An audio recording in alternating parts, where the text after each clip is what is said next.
webinar series. This program is a monthly program that is put together to help young people and indeed everybody to answer most of their pressing questions, to help them find that balance. That they really need in life, to help them get those answers that will accelerate their progress to becoming the best versions of themselves. Like I always say, it always starts from the mind. So mind shift is all about helping you to have a mind shift, a shift in thinking, a shift in your mindset that will take you from where you are currently to where you want to be. That is what this program is about in a nutshell. And so far, like I said, we've had 3 editions in May, June, and July. This is the 4th edition. And today, as always, is going to be very illuminating, very enlightening. I'm sure that you are looking forward to the topic for today as much as I am looking forward to it. And today we are going to be speaking about something that is very topical, something that is very relevant to almost everybody. If you are in Nigeria, and especially if you're in Lagos, a topic about mental health challenges is something that you want to take seriously, because interestingly, a lot of people are dealing with it without actually realizing or identifying that they are dealing with mental health challenges.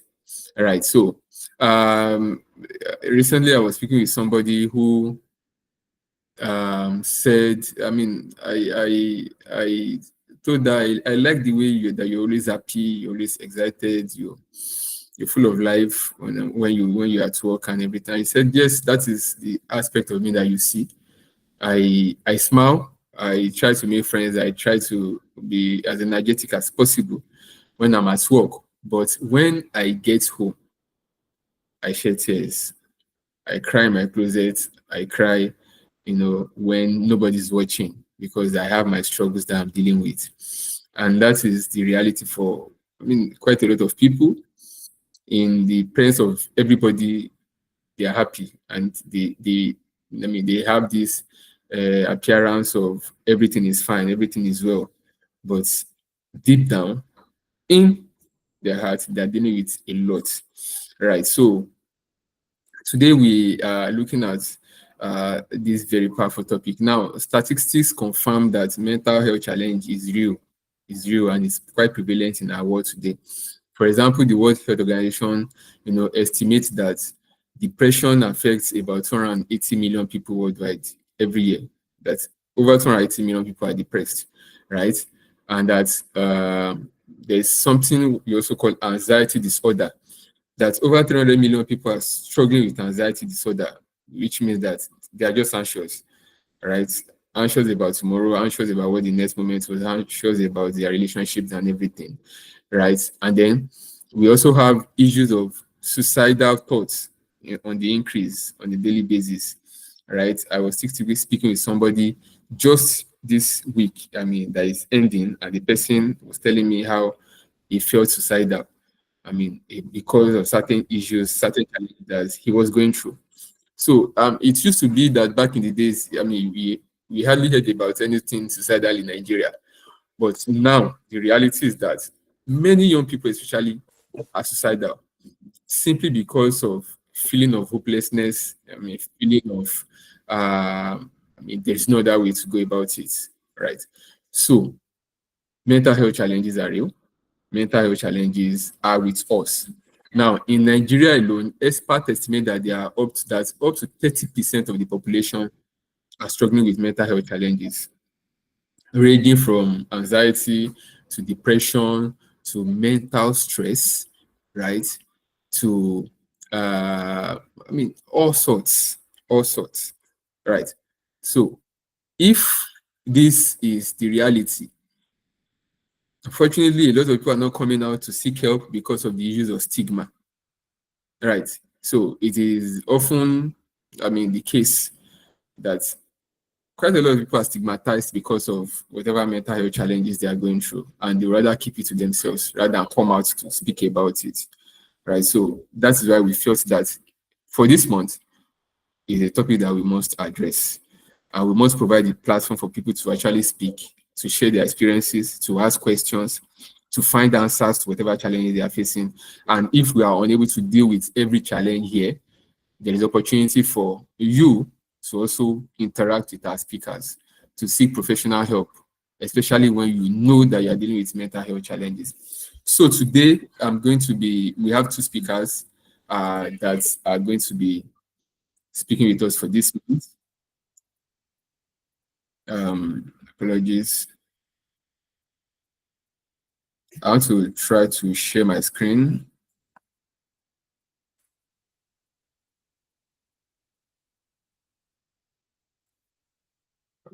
All right. So we have two speakers that we are going to be listening to this month, and they are going to be speaking on that topic, breaking the silence, how to overcome mental health struggles. So forgive me, I'm trying to get this screen shared.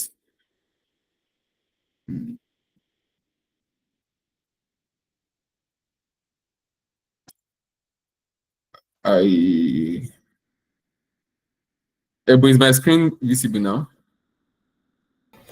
Not yet. Okay.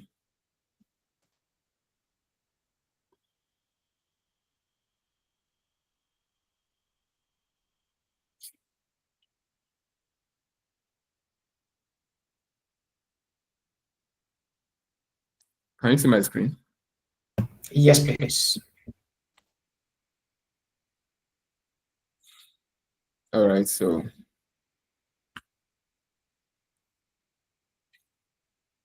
yeah, so we are going to be having two speakers, like I said. The first speaker is Mohammed Ahmed, and then the second speaker is Feintola Daniel. So let me just quickly read the profile of Mr. Mohammed Ahmed. He's a clinical psychologist and the CEO and lead consultant of Blackmore Consulting. Now, Mohammed is a seasoned psychologist with over a decade of experience, holds degrees in counseling, career counseling psychology, and is pursuing a PhD in clinical psychology. He is a staunch advocate of strength-based psychology, focusing on building positive psychological resources in individuals and organizations. As a member of various associations, including CASON and POPAN, he is deeply involved in promoting mental health awareness and suicide prevention. Mohammed serves as a consultant for multiple projects, particularly in child development with a Mother's Love initiative, and runs two consulting firms, Date Palm and Blackmore Consulting, offering tailored solutions for personal and professional growth. Married with a daughter, he is dedicated to both his family and his passion for enhancing human potentials. Yes, and quickly for our second speaker, she's Feintola Daniels, a family life practitioner, CEO, lead consultant, Brilla Therapy. So I'm hear about Feintola Daniels. Feintola Daniels is a family and abuse recovery therapist known as the voice of the family, dedicated to restoring values-driven relationships and building healthy homes. As director of Brilla Therapy, she leads transformative initiatives in family healing, emotional wellness, and sustainable marital success. A certified counselor specializing in premarital, marriage, family, and abuse therapy, Fentola holds extensive training in neurologistic programming, trauma recovery, mindfulness, adverse childhood experiences, and early trauma care from ADI College of Psychotherapy and Counseling, Nigeria. She is a certified family life practitioner from the Institute of Family Systems and Development. I fed a master mentor with the Institute of Marriage and Family USA, and an active member of the African Network of Professional Counselors and a network of family life practitioners. Feintola passionately helps individuals and couples heal from abuse, overcome past pain, and build thriving relationships. She empowers women towards fulfillment while equipping men to lay strong family foundations through signature programs, including Overcome Your Pain just before you marry, Intertwine, and annual SAVE conference retreats. Featured in national media, including BBC and TVC. She has authored 2 books and numerous resources. Her guiding belief is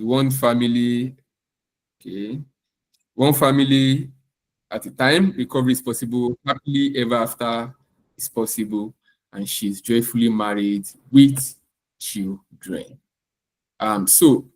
Ladies and gentlemen, before I invite the first speaker, Coach Mo, I'd like to once again welcome everybody. And I would love you to drop a comment in the chat box or an emoji to express how you're feeling this evening. And let's know that you're actually here with us and you are happy to be part of us. Thank you. I can see people dropping love emojis, Eboluwa dropping love emojis, Orange Springs. I've seen clap emojis. Thank you very much. Just say something about how you're feeling this evening. Right. So I am excited. I can't wait for us to start this. Without wasting any further time, it's my pleasure, ladies and gentlemen, to formally and officially welcome to take over right now and to deliver his presentation for the next 20 minutes. Now, this month's edition is quite different from what we've had previously. We are having a panel session. 2 speakers are speaking today. So they are going to be speaking for about 20 minutes each, after which we are going to have a session for questions, and then they are able to answer your question from whichever angle you're coming from. Okay, so please, every question you have, just note it down, whether before now or in the course of the program. Please note down your questions and be ready to ask, and I'm sure that they will provide all the answers you need to hear. Ladies and gentlemen, please, I want you to do a virtual clap as I welcome Coach Mo Mohammed Ahmed to present for the next 20 minutes. Coach Mo, you're welcome. Thank you very much, Oluwaseun. I hope I'm audible and loud and clear. You are. You are. Yeah, thank you very much. Again, I'm excited to be here. At every opportunity to be part of vibrant youth community, I am always very much delighted to converse and share experiences. So we've come to discuss today, probably clear some misconceptions and put some perspectives into our moral consciousness, because oftentimes than not, we hear some of these things, but we just leave it in the subconscious. I'll be dealing with a topic in the next 20 minutes that is evidently what we all must take into account, either as children growing up, or even as potential fathers and father figures, or mother figures, or even as those already in marriages already. We're talking about trying to heal from our past. And all my conversations today will be around finding ways to heal from our trauma and finding ways to actually become better as individuals. So how do we deal with the mental health challenges associated with our traumatic experiences too? And because the time is short, is why I'm actually putting up these slides. So, there's so much to talk about on this topic. So I want to believe during question time, I would be able to say 1 or 2 other things that would actually make up for the conversation. So let's go straight into the conversation. I've tried to look at it from 3 different perspectives, which I feel would be beneficial to us as Nigerians or Africans, So my slide would contain the trauma-informed perspective itself to healing and mental health, the positive psychology perspective, and the Afrocentric perspective. I have to look at it from the cultural viewpoint too. And then I'll share probably a story and then would conclude, then would ask questions. Case maybe. So, yes. We need to understand that when we say trauma, we have different forms of trauma, okay? And there's a difference between a traumatic event and a challenging event. I need to make a very clear distinction from the beginning on that. Because all around these days, you notice that people just throw around the word trauma. At every simple stress point, you hear, I feel traumatized. You hear, I feel traumatized watching the video and all and all and all. Yes, it's not to say that their feelings are not valid or probably their perception about the events is valid. But the question we must understand is from developmental viewpoints, is this how it has been for those that have come before us? Why is it that in this present age and time, at every little challenging situation, we use the word trauma and we use the word mental health? Yes, the first answer is that the awareness is increasing. So the use of words is not somewhat scary again. People are trying to normalize their experiences, especially the negative ones. But then again, and I want to use this example of a house that is built probably next to uh, an ocean or a sea or a coastal area. You know, when there's heavy rainfall, it's going to scatter things around the house, probably wash away some parts of the floors, or probably you see the dustbin is moved to one side. Even the roofing, some might open by the side. You might have to, pick things here and there after the rain has stopped. And then you see debris and everything all around. That's when you have an heavy rainfall, you know, and that is what a challenging situation would be to an individual, meaning that you are faced with an adversity, a stressor or a stressful event that has weared some of your protective factors, your coping mechanisms, it wears it out, okay? But then you are bouncing back because you have some internal capitals, you have some strength from within. You're bouncing back and you are trying to pick the dustbin, put it in the right place, nail the roof, try to fix. So depending on the level of protective factors you have around you, for example, if in that house we have a family that is united and we have everybody being responsible towards each other, all of them will come out and do the whole clearing and gathering and clean up the house again. And then the house will come back to normal shape faster. Okay, that's what the support system would be, and that's to say those are part of your coping resources for bouncing back from adversity. But if it is a traumatic event, instead of the rain just scattering the things in the house and sharing part of the roof, you know what a tsunami is. I want to believe we know what a tsunami is. A tsunami will just wash away the whole building. And you will agree with me. You won't even know a building existed there except for the foundation. So imagine also that your coping resources was just washed away. Like you don't have any support system, no villa, no beam. You are just left stripped naked and bare. That is the way a traumatic event is. It makes you sometimes helpless. And if you have consistently been in the space of learned helplessness, it leads to hopelessness. And then you might even have to start ideating suicide and eventually even attempt suicide in some cases. Or you start with self-harm after adopting many negative coping mechanisms like gambling, like addiction, and the likes. So I'm putting this in our mind down for us to understand when we say it's a traumatic event. It means that it washes away all your coping resources, and then you are just left with little or nothing to stand by. So it's going to take a while because you're at rock bottom. But the beauty is that the rock bottom is also a very solid ground where you can bounce back if you can, find the will to pick resources from within again and start again.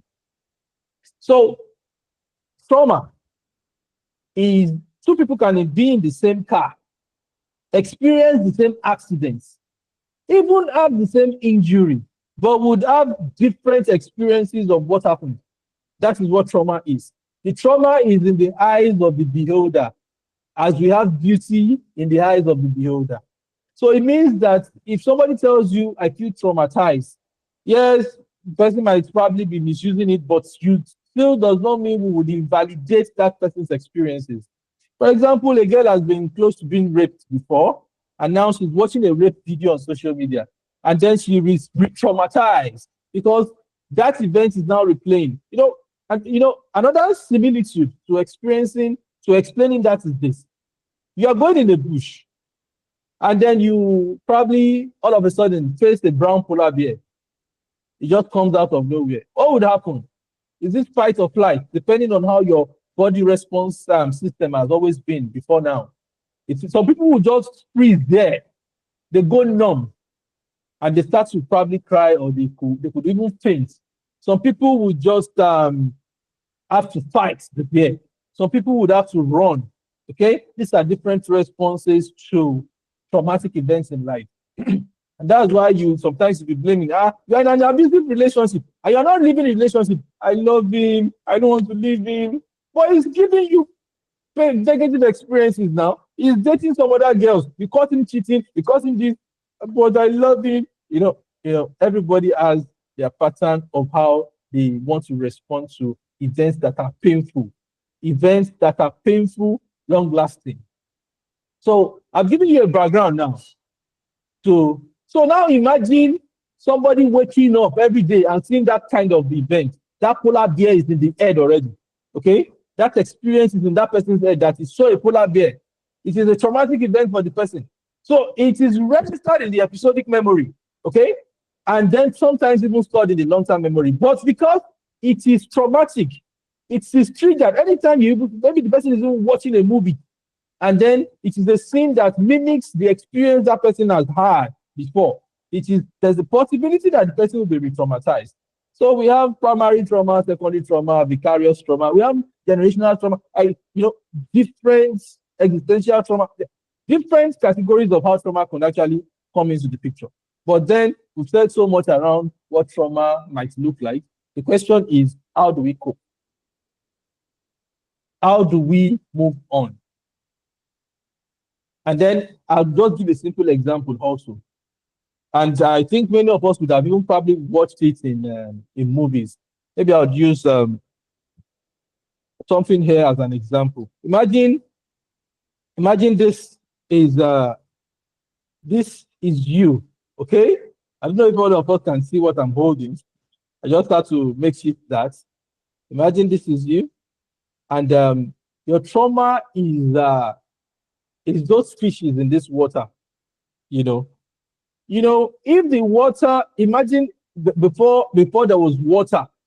I'm not using the right example, but imagine before there was water in this glass, all you had is just the fishes in the glass, and that is your traumatic experience. That's the baseline. How you actually heal from trauma is not about just focusing on the trauma itself, because when you focus on the trauma, it amplifies it. It's like the law of attraction. But when you start adding other experiences, for example, I had sugar into the water, I had some other positive life events. I build on my support system to adjust better to the trauma. Maybe I build a multiple glass to prevent the fishes from going to some other parts of my life, So like that. So it is how much you build, how much experiences you build around your life moving on that waters down the effects of the trauma. It doesn't mean the trauma is not still there. It means that you can actually now acknowledge the trauma, and your response pattern moving forward would be positive, sustainable. That is where we are going to. So let's quickly look at my slides and then we'll round up. I'm trying to look at time. Okay. So now, trauma is not a straight line. Okay? That is very clear. So it doesn't mean the way I study it now is the way to come easy. I'm telling you for fact. It is subjective, it is within context. Like I said, for every individual, it's a different experience. Okay? So you first have to acknowledge and identify where the trauma is coming from. You have to. Like recently in therapy, somebody was telling me, oh, no, I'm not going to go into I don't want to date or marry anybody that is a married man, probably legally or illegally. I don't just want to be with somebody who is probably still with a first wife or probably has children or is married. And then we went on to further explore, because the natural assumption would be that because person is a Christian, maybe religious doctrines and all. But the truth is that wasn't the basis. After 3-4 sessions, we realized that it was the background experiences that the individual had. Okay? Because the individual mother passed on at a early age, so she was raised by a stepmom. And it was that experience that influenced a perception of polygamy or polygyny and monogamy. It wasn't even about the religious doctrine. So sometimes we need to be able to acknowledge and label exactly where the problem is coming from, because it is when you can conceptualize the problem properly that you can find a solution moving forward. I can assure you, if we had assumed and tied it to probably what the church says is one wife, when that marriage, or even when we continue, and the individual wants to make decisions around such event, the individual will not realize that there are still some root causes, some fundamental causes. At the end of the day, if the individual even marries one person who is not to the condition that he or she is scared, that she is scared about, it doesn't still mean that if the individual is exposed to events of those childhood, that the individual will still be re-traumatized. So first is acknowledgement. The second is building resilience and joy and growth. There's what we call post-traumatic growth. Post-traumatic growth is just the ability of an individual to, to after facing, trauma or very adverse situations, bounce back to a higher activation energy level, bounce back higher than the expected performance level, due to what? Due to the fact that the person has been able to understand where he or she has to build his or her strengths moving on. He has learned on the journey and is now in a better place because he or she has acknowledged and accepted the trauma. So it has to come from a place of strength, okay? And then beyond that is what? You have to understand that connection is important. Connection is what defines resilience. That's just the bottom line, okay? With connection is also is vulnerability. Where do you feel safe? Where do you feel emotionally secure?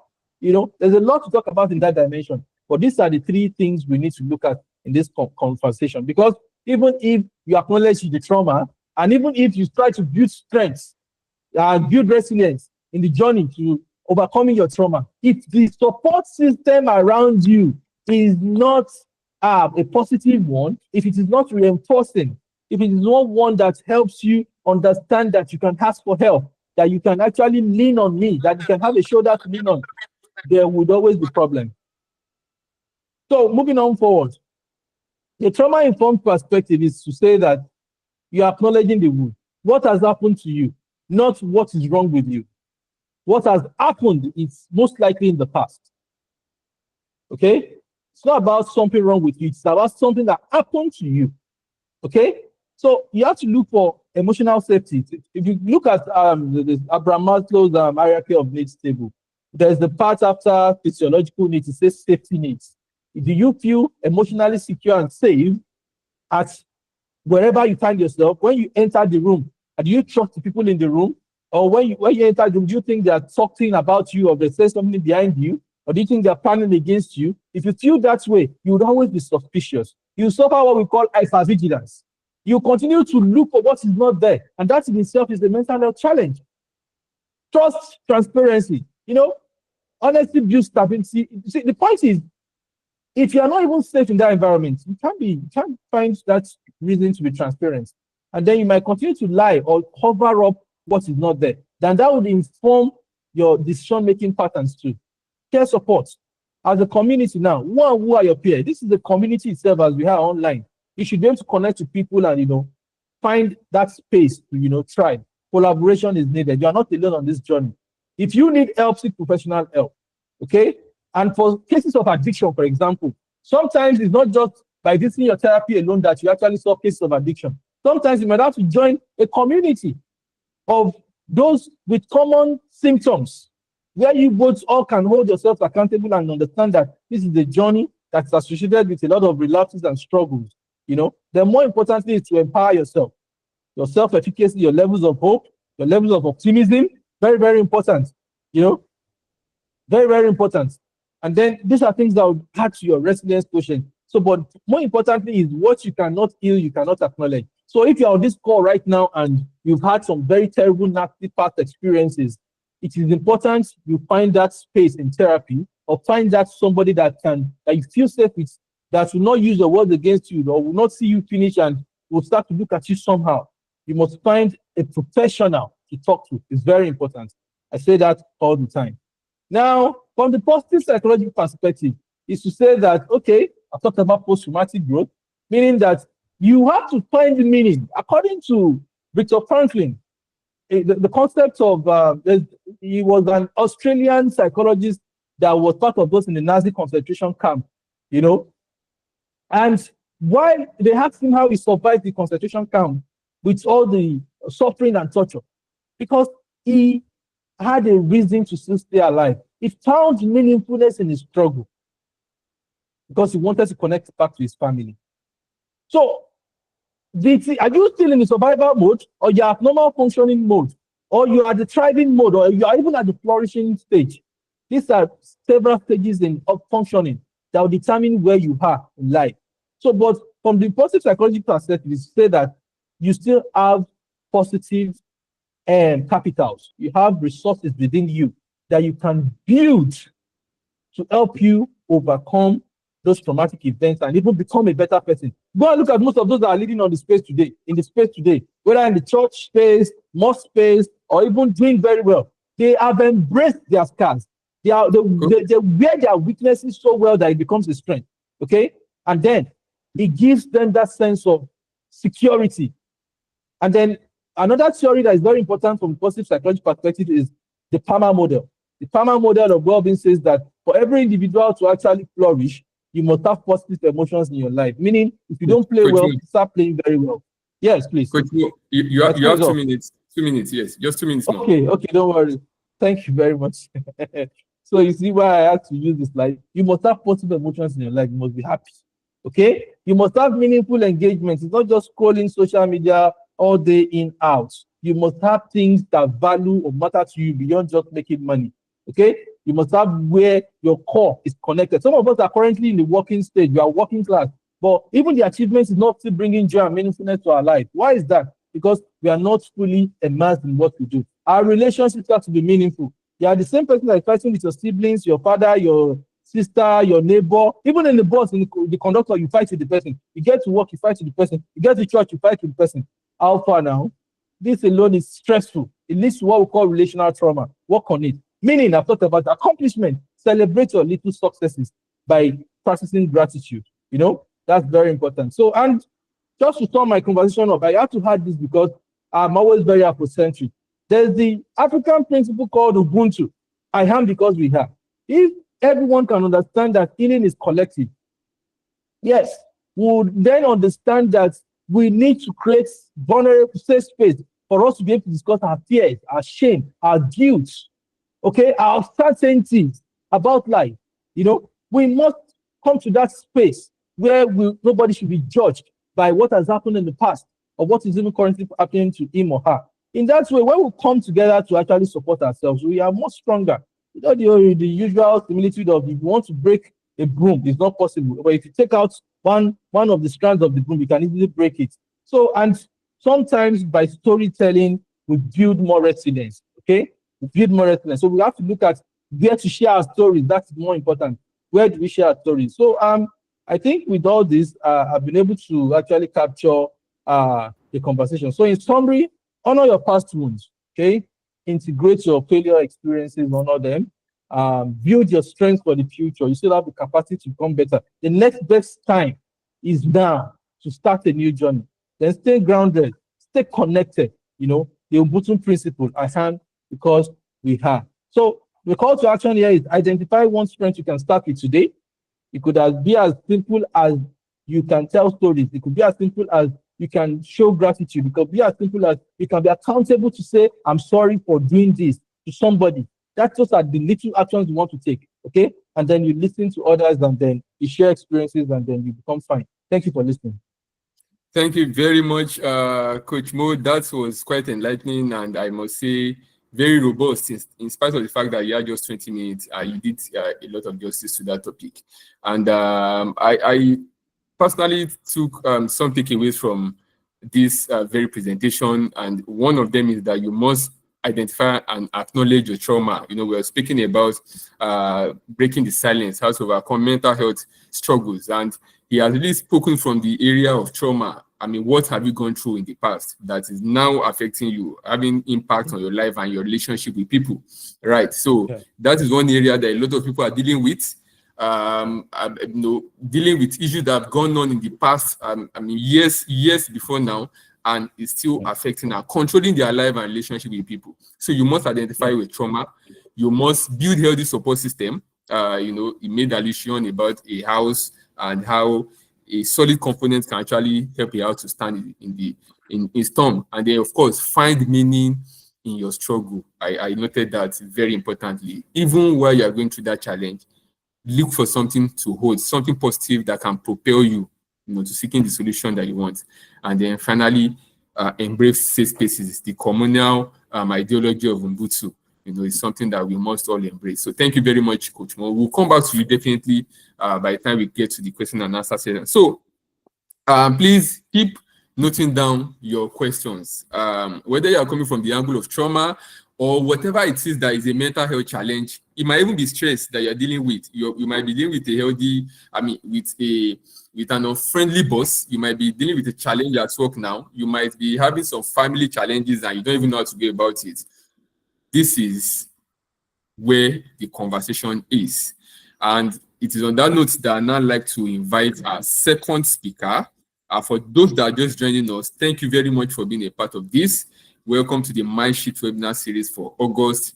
And so far, we have had our first speaker, Coach Mo, Mohammed Ahmed. And this time around, we're going to be having our second speaker, who is a family life practitioner. She's going to be looking at issues of mental health challenges and struggles from the family angle, right? And every other area that she thinks is important for us to touch on today. I like to invite, please, with your virtual round of applause, welcome Feyintola Daniels for our presentation for 20 minutes. Thank you. Good evening, everybody. Good evening. Wow. Mentor Mo, that was a lot. That was like a 5 hours presentation in 20 minutes. That was awesome. Thank you so much for that. Thank you so much. And thank you for laying the foundations for everything I'm going to be talking about this evening. Please permit me. I can't share my slides right now, but okay. I promise you. Yeah, okay. But because we do not have much time, I would just like to run. And I'm sharing on mental health from the lens of the family. Now, Coach Mentor Mo, I'm sorry, I'm saying, you said Coach. I'm saying Mentor Mo. I'm used to Mentor Mo. Right. So Mentor Mo has laid a lot of foundation. He has talked about the types of trauma and all of these things. But look at it. Every one of us, we go through pain. It's just that sometimes some of us know how to manage it and some of us don't know how to manage it. And all of this pain, all of this little pain that are very valid. However, some may discard it and say, this is, no, it's invalid and all, within the family and just trash it. It doesn't mean, Mentor Mo said something, it doesn't mean that pain is not valid. So he was saying that if some certain people have an accident together, the way each and every one of them would explain or will feel the pain is very different from each other. So the fact that somebody's pain or you have the capacity to withhold someone else's pain does not make that person's pain small. So for example, if somebody has not eaten for a day and the person thinks he's going to die, like, geez, I've not eaten for a day. Oh my God, I'm just going to die. But you know how to stay 1 week without food. You will now tell the person, what's wrong with you? Can't you just, what's your problem? It doesn't mean that person's pain is less painful because our threshold of pain is very, very different. And you don't know where that person is coming from, their background, or how they have been relating with themselves. So all of these things contribute. Now, I said the silence around mental health in families has created generations of wounded individuals. In our family system, we've told ourselves, oh, keep quiet. What's your problem? You don't have to talk. Do you want to disgrace me? You are the only child that would disgrace me. You are the black sheep of the family. And we've learned to keep quiet, and everybody's just moving around with pain and then acting out in the society. You just see somebody at the bus stop, everybody's angry. The conductor is angry, the driver is angry, the passenger is angry, the next road user is angry, because everybody has been taught to keep quiet. Unfortunately, pain has a way of showing itself, and it comes out in relationship. It comes out in the way you relate in marriage. It comes out with the way you relate with your bosses and subordinates. And you'll be wondering, what's wrong with this woman? What's wrong with this boss? Why is she always acting out? Am I the one that says her husband should be beating her? Am I the one that says, all of these things, we see it every day. See, mental health is not just a personal struggle, it's a family matter. If we can solve it as a family, if fathers begin to listen to their children, if mothers begin to listen to the husband, if husbands begin to listen to say, okay, so what exactly is the problem? What is going on? Let's talk about it. Maybe we're going to begin to have healthy family systems. And by so doing, we produce a healthy society and not shutting down everybody. Healing begins with awareness. It begins with acceptance and action within the family system. What is not spoken about in one generation is acted out in the next generation. So if we don't speak about it now, if we keep quiet now, if we keep shutting everybody down now, the next generation, you're going to see wounded people, and you can already see it around you. A child that is telling you somebody bullies me, and you say, no, what's wrong with you? When we were in the university, when we were in secondary school, in the federal government college of Kimi, when they beat you, they will tell you to push the car from the wall and all of these things, and you invalidate these people. You invalidate them. A woman is telling you, you've stopped communicating with me, and you're like, so you cannot manage yourself, you cannot do this. All this affects people's emotion, affect how they begin to see themselves, affect how they begin to relate with other people, affect how they show up in love relationships and at their places of work. It affects productivity. A child that you didn't listen to will go to school and say, well, I'm not being loved. A boss that is not listening to the staff, they just feel like, just pay me my money and let me go. I don't want problem. And at the end of the day, there's this Ogata, but something is wrong, right? There's this culture and generational silence. I mentioned that, when this mindset, we don't talk about that here. A lot of people, a lot of families say, no, we don't, somebody touch your body. We don't, no, we don't talk about that here. Nobody must hear you say it. Nobody, don't talk about it. And because people don't want to be seen talking about some certain topics, they keep quiet. Right. Another one is shame, stigma, and fear of being judged. If I speak now, they will say I have what's this one? Borderline disorder. If I speak now, they will say I have mental health issues. If I speak now, they will say I have that one. Please let me not talk. And because at our workplaces, if the moment you speak up that, oh, I want to see a therapist, I want to see a counselor, people can tend to say, I've been 18 years weary. No wonder should they always do like a mad person. Because of the fear of being judged, everybody keeps quiet. And that silence is costing someone their father, someone their mother, someone a partner. All of this together. The way we suppress emotions in our family system, parents will say, you're not depressed, you're just lazy. When you're supposed to check, why is your handwriting like this? Why don't you know maths like this? Your mates are comparison within the family system.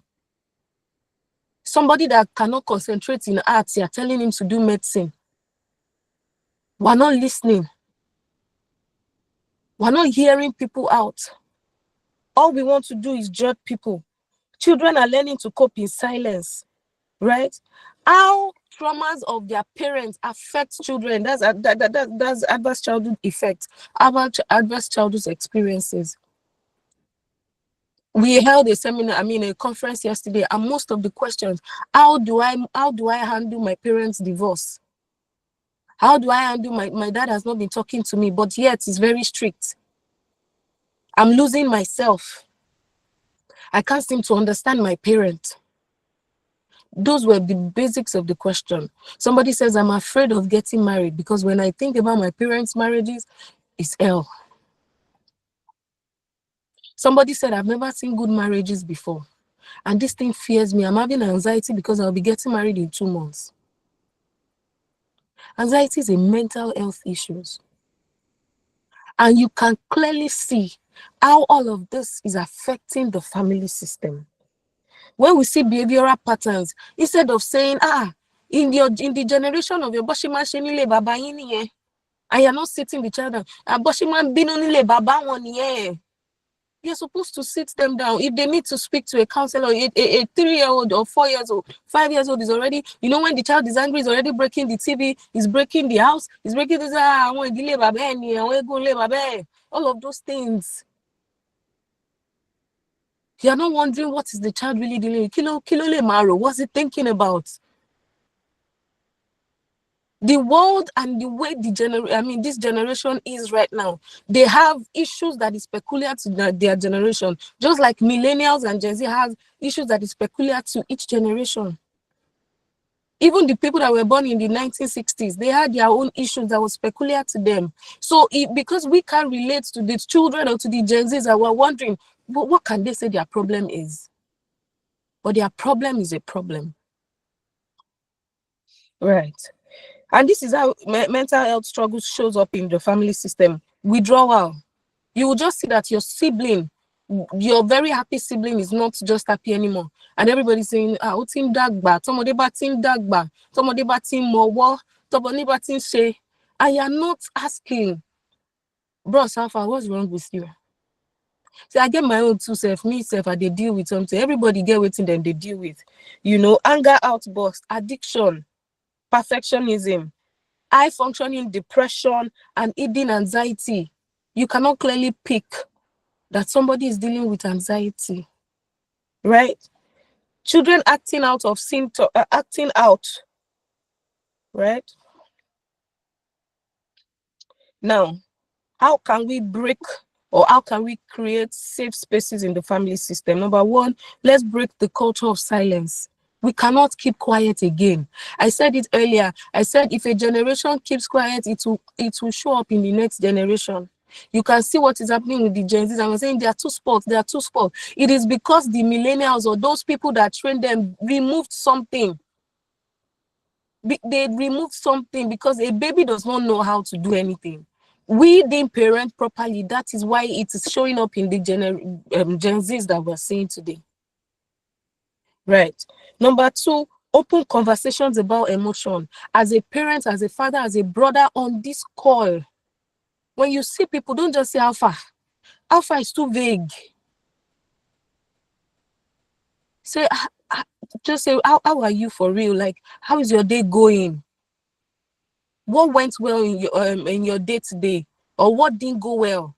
You're not asking because you just want to ask out of courtesy of greeting. No, you are really asking because you want to know how they truly feel and also help out. And that's the level every family member is supposed to be. Don't just live your life alone. We need people. We need each other. And it's not when people die or when people leave, say, oh, I wish. No, it is now. What would you have want in your day, to make you feel better? It might just be ice cream, honestly. And the person say, I had a very, very, very bad day. I just need ice cream. And you have made somebody happy. You have made somebody glad. Right. And if it's something beyond you, you could say, oh, talk to Mentor Mo. Oh, talk to FT. Talk to this person. This person can help you. Rather than just keep quiet, normalize asking for help as a person. Whenever you're dealing with something, normalize. It's okay. There's no stupid question. There's only a stupid answer. And that's what I say every time. There's only a stupid answer. Yoruba people will say, "Ẹni tó bá béèrè ọ̀nà kò ní ṣìnà." It's not ẹni tó bá fẹ́ sọ ọ̀nà fún yàn. Do you get? Ẹni tó bá fẹ́ dá yàn lóhùn, the person can mislead you. But you see, the person that is always asking, especially in this Lagos, when you're going on the road and you don't know where you're going to, you don't ask one person, just keep asking and keep asking and keep asking. If not, you will meet yourself at Atlantic Ocean. Right? Another one here is have age-appropriate talks or language with your children. The way you speak to your firstborn is not the way you speak to your secondborn. It's not the way you speak to the lastborn, because there's something called birth order. The way you were financially buoyant when you had your first child, it may not be the way you are with your second child. Your first child might just be practical, or for example, for you, while the other children, you have experience. The way you deal with them is not the same. And then you stop comparison. Right? Another one is have mental health talks. Just the way we've been telling parents, talk about sex, sexual education. Also talk about mental health with your children, with your siblings, with your friend, with your parents. Because your parents also are going through life crises. As they are growing old, they are going through issues, they are transitioning as well. So you can always ask them, "Mommy, how are you feeling?" Some of our parents, they don't have their other partners anymore. And you think they can cope, they can move on with life like that. Some of them don't know how to be alone. And now they are over-dependent on you. And you're wondering, "Mom, Sikilo Shele now." Because we kept quiet, we didn't allow them to talk. And the only way they can deal with it is to become overly dependent. And that's why you see some mother-in-laws, they will be following their son up and down. They are overlooking, they are monitoring what is happening in their children's house. Maybe because their partner has gone, they don't know how to express their pain. But you are here, you cannot say, "Mommy, Atigbati daddy ti lost since when daddy left. How have you been doing it? What do you need? Do you need to talk about it?" And just they have superpowers, their generation. They have power. I said sample questions to start conversation are like, "How are you really doing lately? How are you really doing lately? Is there something you're struggling with that you think I can support you with?" If I even on a phone call, if I just call you and say, "How far, Osho?" or "How far, Dami? How's everything? Is there something you're struggling with that I can help you with?" She will feel loved. She will feel happy. Imagine you just go and ask your aged mom and say, "Mom, is there something I can do for you that will make you happy right now?" Forget. Even if there is nothing, she was just going to feel like there's someone that connects with me. There's someone that sees me. There's someone that understands me. She can even break down in tears because nobody has ever asked her that. Right. So I said that what LD family look like? It looks like where people can actually communicate openly, where people can cry together, where people are not ashamed to talk, where people can seek help for real, right? And everybody has a role to play. When people move from toxic positivity, negativity to being able to open up, where people move from negative vibes, where people move from shutting down someone to say, "Let me hear you." Your sibling, you're reporting to a parent and your mommy saying, they are shutting you down, and the daddy says, "No, please, I would like to hear as well." Somebody allowing you to speak, that's healthy. Faith and therapy works hand in hand. So when people say, "I'm a badura ni," let's just pray about it. Somebody comes to talk to you and say, the moment before the person says, something happened in my office, I'm a badura kokono. It's okay. Faith without work is nonsense. Faith with therapy works perfectly. Hand in hand. Active listening and presence. Active listening and presence. As you are listening to the person, can also, "Okay, I'm going to pray about it with you. I'm going to do this with you. Let's talk about it next time. We're taking it up from here," and all of that. Setting family mental health check-ins. Like, just have a time. If you're a father or you're nurturing children, just have a time once a month, twice a year. Just have a time. Everybody just drops their phone. And this is not about family rituals, eat out and all of that. No, just have a time that you put down your phone and say, "We're just going to talk about how you feel." Every time I hold small meetings, I'm always asking people, use an adjective to describe how you feel right now. Don't mention good, don't mention normal. and people begin to express how they feel, right? You want to say, okay, so how is everything? And let it be routine now, right? Teach emotional regulation skills. Somebody is getting angry unnecessary. Teach people, teach your children, teach your sibling how to regulate their emotion, because people will always get you angry because you are not in the forest, you're not in Sambisa. People always get you angry. But you must be able to know how to regulate yourself. Your boss is going to drive you nuts, but you must know how to regulate yourself. You don't have control over what people will do to you, but you have control over how you will react to them, right? Another one is create boundaries and safe zones within the family system, within the workplaces. Have codes that you can say, okay, whenever I do premarital counseling and we ask them, okay, so what's the break in your marriage? What's the break? At what point maybe everybody's everybody's getting high, everybody's getting angry. So what do you do to press break? And sometimes there's a couple that says that when she says, okay, so let's freeze, and everybody just goes and they come back to reconvene and talk about it. So when we say, oh, let's have a freeze moment, let's talk, your own language can be different. Your teenage child is expressing how they truly feel and say, oh, mommy, no, oh, mommy, no, oh, mommy, no. And it seems like you cannot even understand what they are saying and they are speaking in different languages. You just say, okay, so let's freeze. When you freeze, that moment, that I tempo that all of you are in, by the time you reconvene, it would have dropped a bit. And both of you will be able to talk at a different level and a different wavelength, right? So move from silence to storytelling. Sometimes you cannot tell how you feel, but you can say it in a story. You can say, mommy, I have a friend, or boss, there's this person. You can tell a story. Move from denial to responsibility, from shame to shared healing. Shared healing. Healing doesn't mean the damage never existed. It means it no longer controls our family story. Let people express themselves. Like Mentomo said the other time, it doesn't mean that some trauma never happened. It happened, but we can deal with it together. Right. So I say breaking the silence is not about exposing your family. It's not about exposing your boss. It's not about exposing anybody. It's about liberating it. The change begins with one person who dares to speak up, seek help, and hold space for others to do the same. See, you might be the only reasonable person in your family. You might be the only reasonable boss. You might be the only reasonable, sense of reason among your friends. But learn to be the one to speak up and teach other people to speak up. Learn to hold space for people. Learn to be able to accommodate people. Learn to be the one to say, I beg, is there any problem you deal with? I want to help. Thank you so much. Yeah. 2 minutes. 2 minutes more. Yeah. That's my conclusion. I said thank you so very much for listening. I appreciate you. All right. I think we appreciate you more. And I must say that was such a very insightful presentation. I would say you hit the nail on the head. Every point back to back was like this. Used to say was a hit.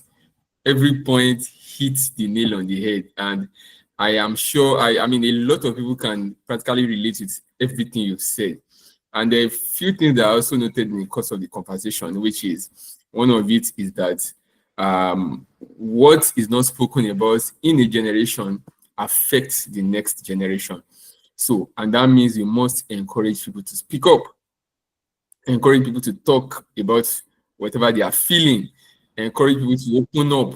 And that for me is very, very key in dealing with mental health issues. Break the culture of silence, have open conversation, normalize asking for help.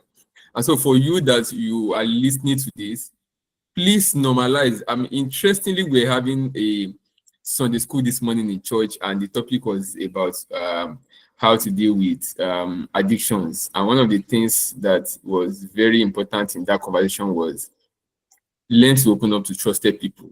When you are dealing with something ordinarily on your own, you can't deal with it. You cannot win. It's sometimes a battle that you need some other people to help you fight. So learn to open up.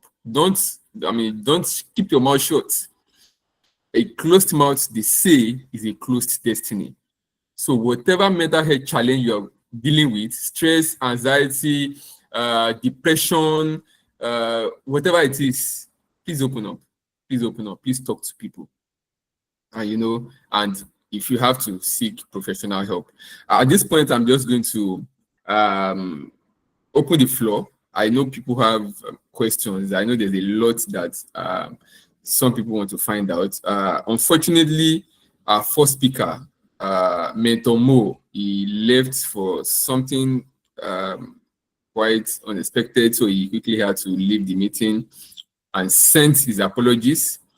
So, but we are more than covered. We have Fentola Daniels, FT, still with us. So every question definitely will get the right answer. So I would like to open the floor at this point in time for us to converse. What is it that you want to ask? What is it that you want to know? What is that question that is troubling you? What are you dealing with and you think you need answers for? The floor is open now. If you have a question, can you please raise your hand and I will invite you.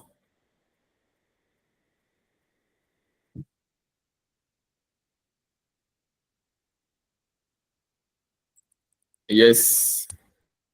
I do. I'm trying to look for this. What's it called? The Okay, emoji you have for been unmuted yourself, so just go ahead.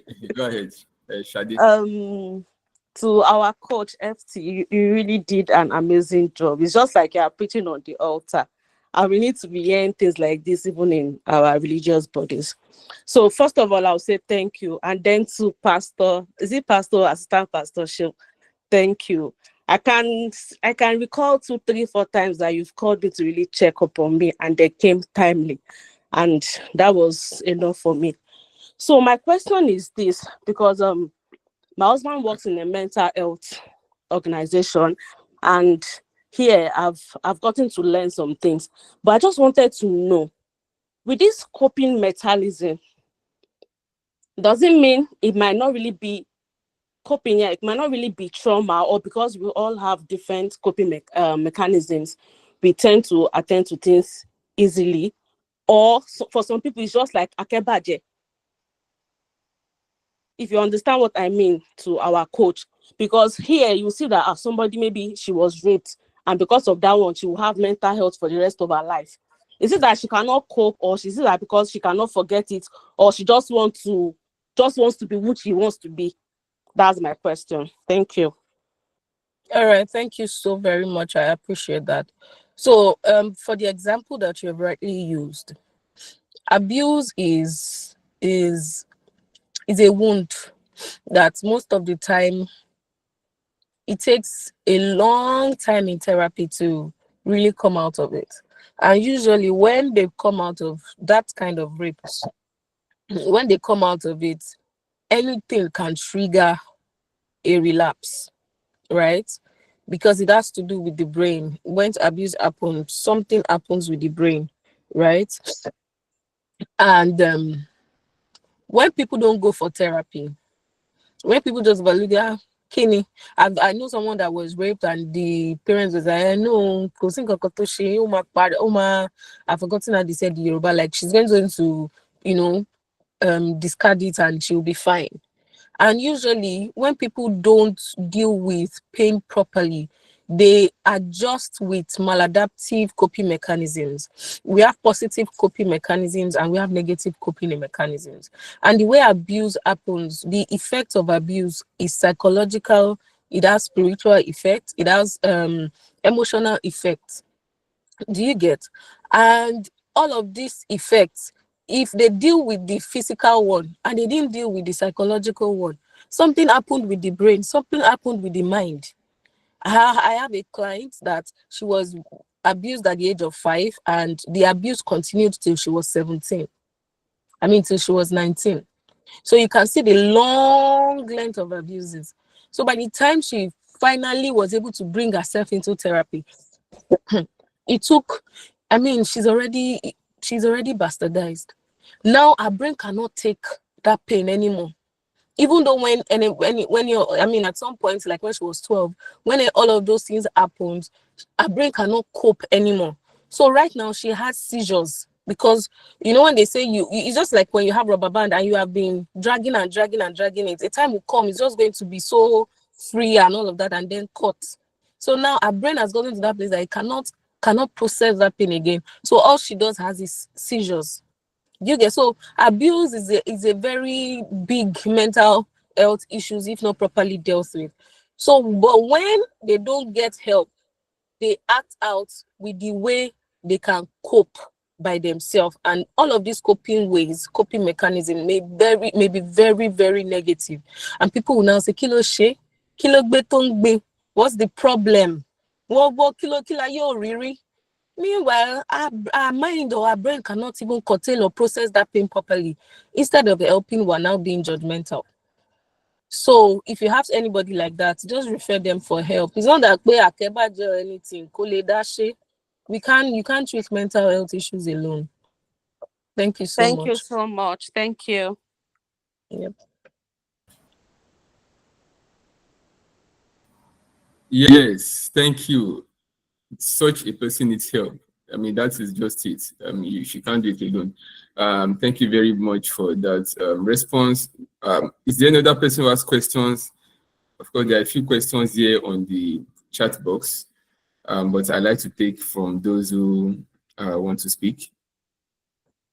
Is there any other person willing to speak? Okay, so let me quickly take this question here in the chat box. Someone said, how can one handle an elder brother whose personal development skills is zero? That means there's no drive, no ambition, zero ambition, right? And resulted in a threat to the person's mental health, owing to the fact that they reside together. I don't know. I'm trying to understand that. Okay, so maybe this person has zero ambition, zero drive, and because the person is not moving forward in life, start affecting the person's mental health issues. Question is, how do you motivate this kind of a person, to that is one. Just hold on, please. I think I should answer that so that we will now take the other. All right, please go Thank ahead. you very much for this question. I really appreciate it. I mean, one of those people that you can hardly talk to as siblings. I mean, like have sincere, correct conversation with their siblings, and that's because of finish. Do you understand? So there are plenty of ways to address this. However, I would love to, maybe when we see that person, we can say for real how to help that person get help. But this way, sometimes when we say somebody is not moving forward, it might be that person is not at the pace you want the person to be, but the person is thinking, I'm at a good pace. And this can be due to our different personality types, temperaments, and all of that. However, there can be some people that they are really not at any pace. They are just there. Do you get? So you can really find out what do they really like. And sometimes what they really like, they are very not stupid, just very not, things that you will really, really like. So somebody can say that I like to eat. Do you understand? You want to really sit with them. So, okay, what do they really like? If somebody likes food like that, and you're saying you need to finish school, you need to study your medicine, you need to do this, and the person likes food, why not just put the person up with Idabasi or put the person up in a catering school and all of that? Do you understand? So maybe we need to find out their interests, right?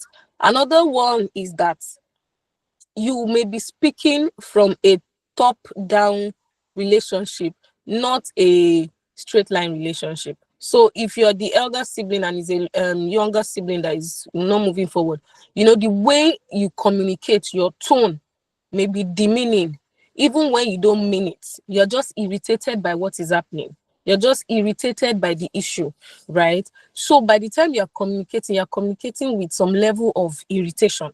And the person is thinking, brother, kilo shele, what is the problem, right? So you want to ask the person, or you want to let somebody else speak to the person. So maybe you want to say, okay, would you like to speak to someone?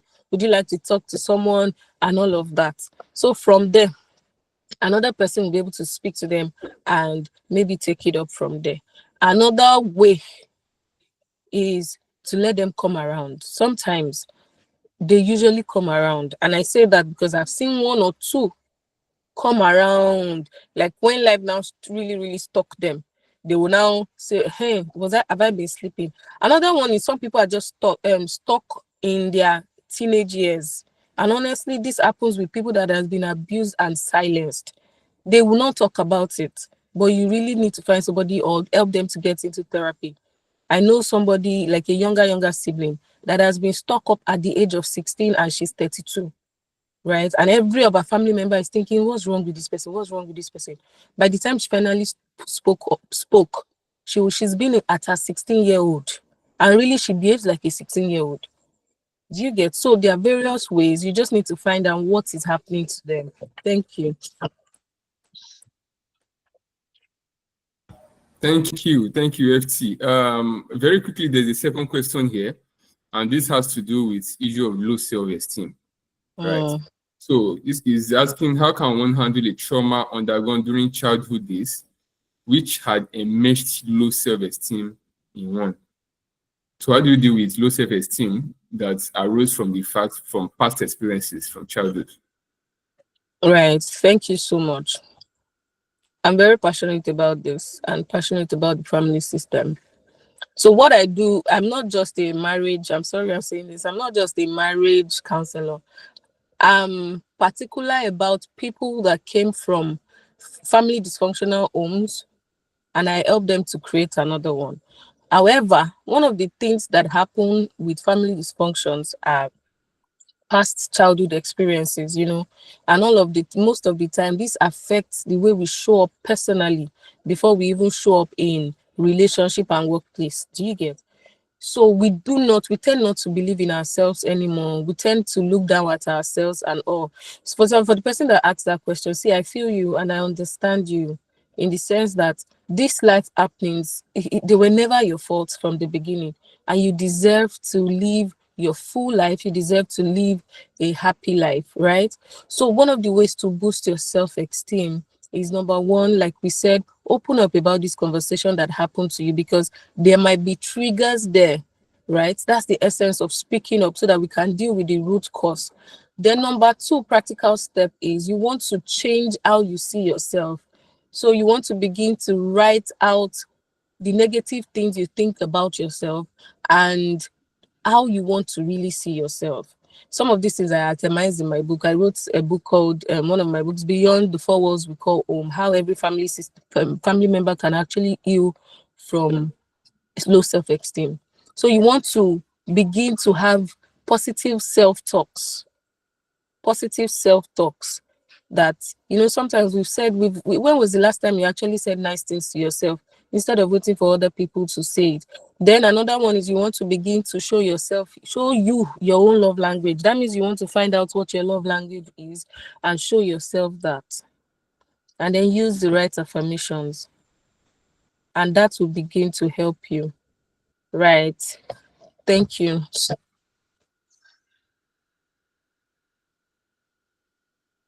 All right. That has been quite very robust. The responses, top notch, and I must say very mind opening. Thank you very much, FT, for your time. I know there are others who have questions to ask, but again, the issue of mental health struggles sometimes can lead to some level of stigma. Some people are afraid to come out to talk. Some people are struggling to open up. That's okay. If you cannot speak up on this kind of platform, it's okay. The contact of our speaker, Fentola Daniels, will be shared in the chat box. Everyone, please help us to do that. FT, are you okay with us sharing your contacts for people to reach out to you? That's fine. Okay. So please, you can reach out to her, but please share her contact in the chat box. You can reach out to her on 080 6607. Please note it down. 080, I'll take it again. 6607 5530. Right. So this is professional now. It's not a free service or whatever. So should you have questions and you actually need somebody to help you navigate some very challenging situations that you're going through, you need a professional to talk to get a professional view and angle of whatever you're dealing with, please reach out to FT Fentola Daniels. She would be able to help you professionally to navigate whatever challenges that you are going through. And on that note, once again, I'd like to say thank you very much, FT, for your time. You elected to do this for us without asking for anything in return. This is a lot. You've given your time, you've given your energy, you've given your intellectual resources, and we can't be grateful enough. God bless you.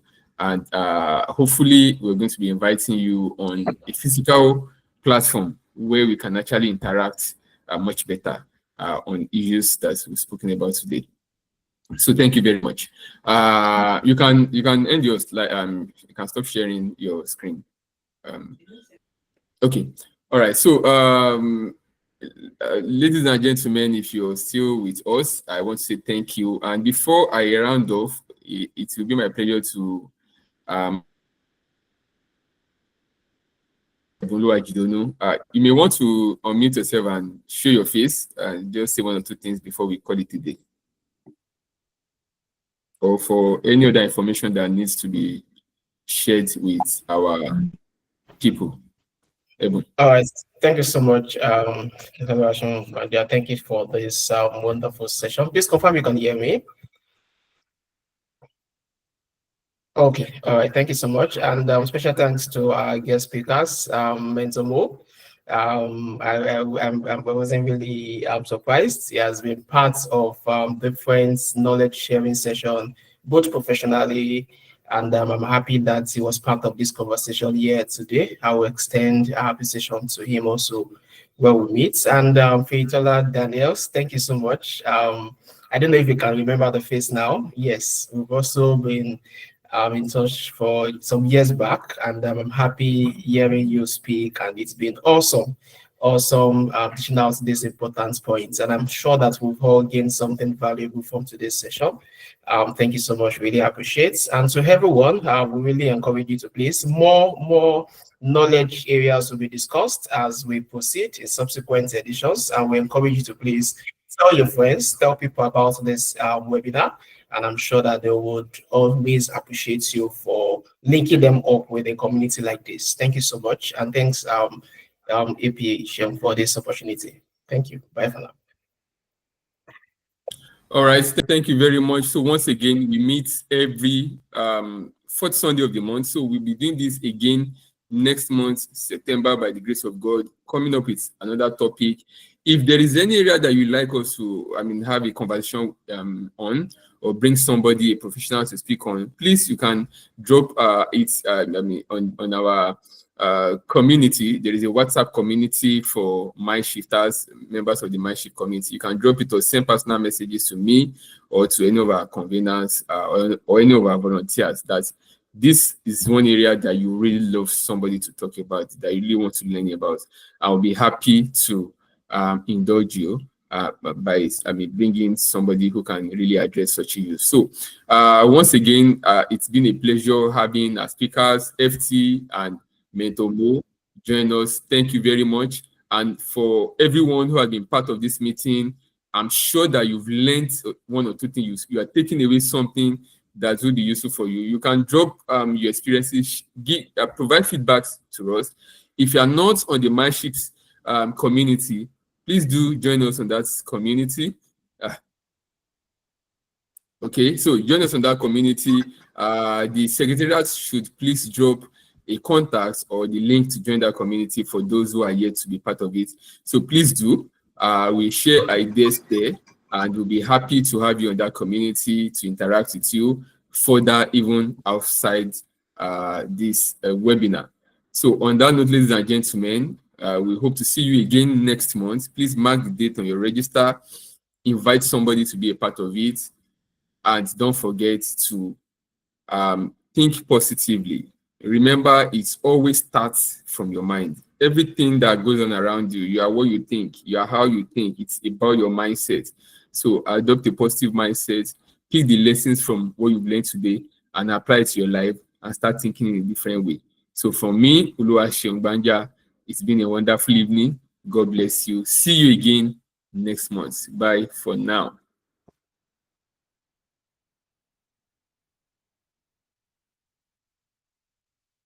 Okay, so